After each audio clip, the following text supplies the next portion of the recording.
This is CGN News Network, tuning you in with the latest broadcast. Breaking news, Internet Explorer, are they exploring you? News reporters for this broadcast today will be Catherine Dang, Justin Yao, and Neil Patel. I'm sure everyone has seen by now the raging increases in the advertisements we see on everything possible, from social media to websites we go on daily. We've seen these ads increasing and we could be seeing them as just harmless little acts, but really, what could be going on behind the scenes? Our objective for today? To convince you, the audience, that our internet privacy is in more danger than you realize by the things that we thought to be the most harmless.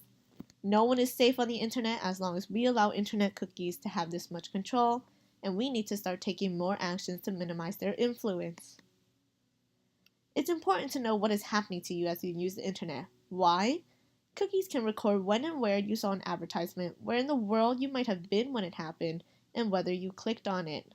Now tuning in with Neil, who's going to be giving you the breakdown about cookies. We're interested in. They do this to sell targeted ads or in some cases even share that data with others without their permission.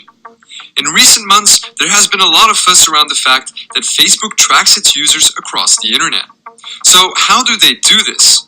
Before we dive in, let's take a look at what cookies are and why they exist.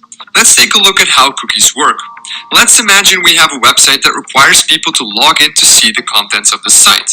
When you log in, your browser sends your username and password to the server, who verifies them and, if everything checks out, sends you the requested content.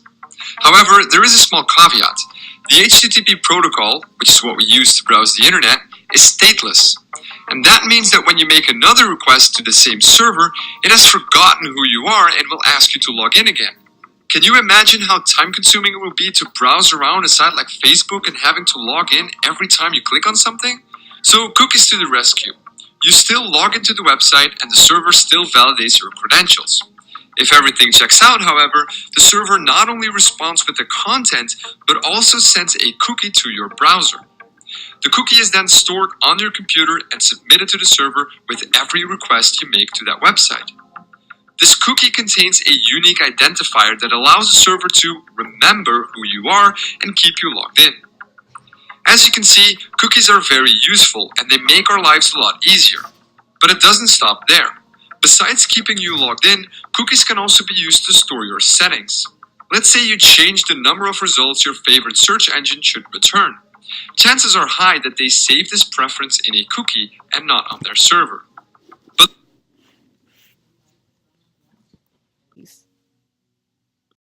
there are a total of 8 types of cookies.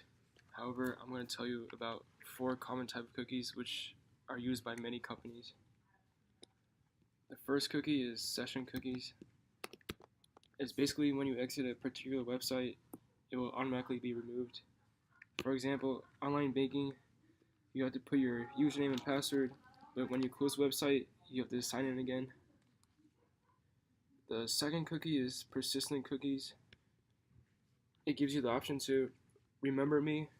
It saves your information so you don't have to manually log in again. An example for that is your Netflix account. When you automatically log in, you don't have to manually log in again. The third-party cookies is the most important. It's placed on the user's hard disk by a website from a domain other. An example is like sunflowers.com. And may send a cookie of an address to an ad. And the last cookie is zombie cookie. It is very dangerous. It automatically recreates after a user has deleted it. An example is Quantcast. It's a technology that creates flash cookies to trace users on the internet. After explaining all that, I guess the most important part to all of this is personally why you yourself should care.